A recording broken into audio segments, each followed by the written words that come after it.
तो नागा साधु बनने के लिए क्या पद्धति अपनाई जाती है? आपने कब सोचा कि आप साधु बनेंगे, आप इस मार्ग पर चलेंगे? ये तो बहुत बड़ी बात है मैया, बहुत बड़ी बात। कोई मन से विचार करके संत नहीं बनता। विधि के विधान परम पिता परमात्मा ने उसके मस्तक पर लिख दिया गया है कि ये धर्म का प्रचार करेगा और ये धर्म की रक्षा करेगा। जब आज आपने मुझे समाज के सामने खड़ा ही कर दिया, मैं अपनी बात करता हूँ। मैं एक हर साधु की अपनी अपनी पराकाष्ठा है। कौन किस प्रकार साधु बनता है, किसकी क्या इच्छाएं होती। मेरे मन में थी, मेरे परिवार पूरा ग्रेजुएट फैमिली थी, अच्छी एजुकेशन फैमिली से निकला। घर में सुनता कि मास्टर जी बनना है, कोई माता जी के लिए टीचर बनना है, बड़े भाई कहते थे तुझे ये बनना, मैं इंजीनियर हूँ, क्योंकि मैं हूँ। सबकी अपनी भी इच्छा होती। तो हमारी की इच्छा थी कोई ऐसा बनना है कि सब हमारे पास आए। हमें पता नहीं बनना क्या है, बस एक विचार होते हैं। तो ब्राह्मण कुल से निकले ही थे, तो छोटी मोटी पंडिती जानते थे, छोटा मोटा कर्म तो होता ही है, सारा जानते ही ब्राह्मण कुल तो कुल होता है। और वेदों परायणों को पढ़ते जाओ। तो मैया मैंने भागवत को उठाया, भाव से खरीदने गया भिलवाड़ा, मेरी जन्मभूमि से आगे गाँव में।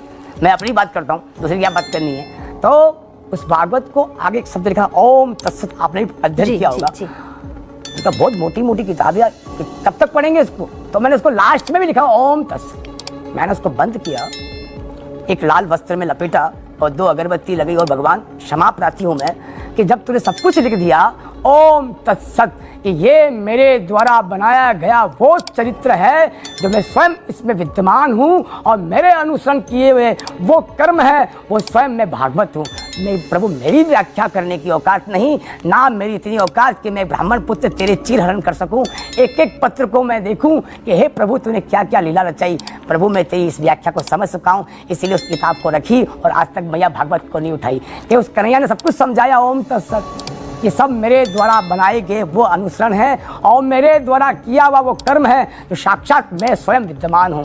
जब वो स्वयं कह रहा मैं स्वयं हूँ, तो हमारी क्या औकात, तो हम उसके चीर के हरण करें एक एक वस्त्र और एक एक अंग को। जब वो स्वयं कह रहा मैं अंग हूँ, तत् सत्य वो मैं हूँ, तो फिर उसको हम उसके अंग का चीर हरण करने के लिए प्रभु हमको इतना पूज्य नहीं मनाया गया तूने कि हम उसका चीर हरण करें जी। इसीलिए उस दिन से मैया उस भागवत को रख दी।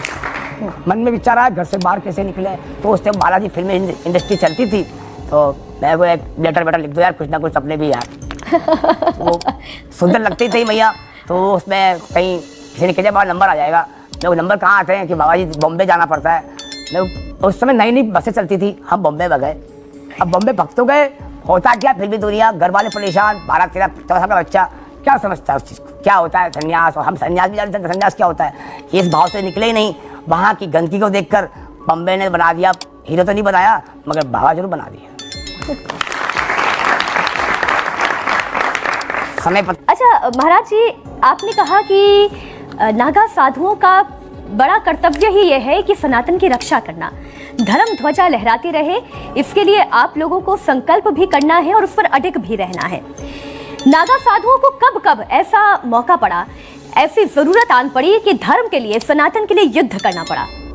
इतिहास के पन्ने उठाए जाएं तो सत्युग द्वापर त्रेता में तो राक्षसों को, राक्षसों के लिए ना हमारी जरूरत पड़ी, मगर कलिकाल के अंदर हमारी जरूर जरूरत पड़ी। कलिकाल के अंदर मुगलों के साथ, औरंगजेब के साथ, औरंगजेब की टुकड़ी जब आपके मथुरा के अंदर, गोकुल के अंदर जब टुकड़ी आ गई थी, उस टुकड़ी से लड़ने के लिए हमारी फौज कम पड़ी। उस समय 80,000 नागावा थे, पूरा गोकुल मथुरा खाली कराया।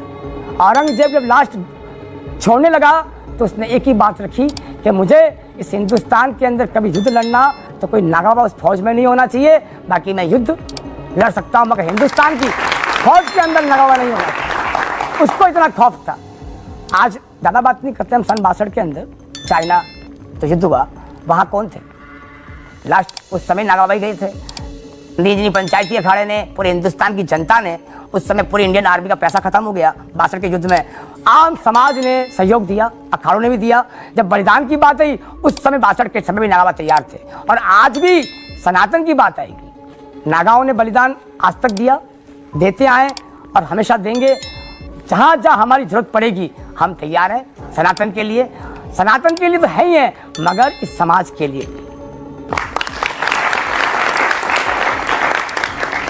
युद्ध करना पड़ा, इसका अर्थ तो ये हुआ कि पूरी शस्त्र शिक्षा भी दी जाती है।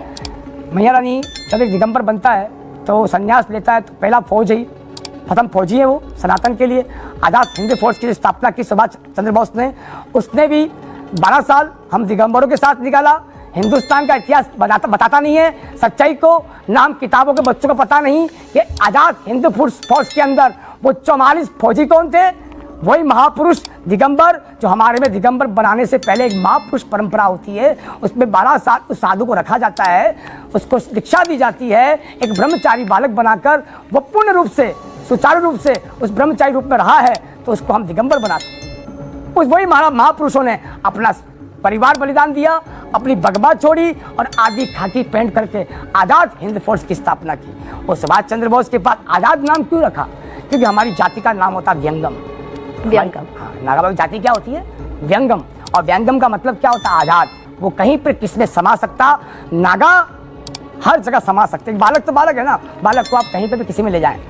और जो क्रोध, वो तो हमारे एक अंदर का, वो कहते हैं फौजी जो होता है ना मैया, 2 बंदूक की गोली रखता है जरूर जीवन के अंदर।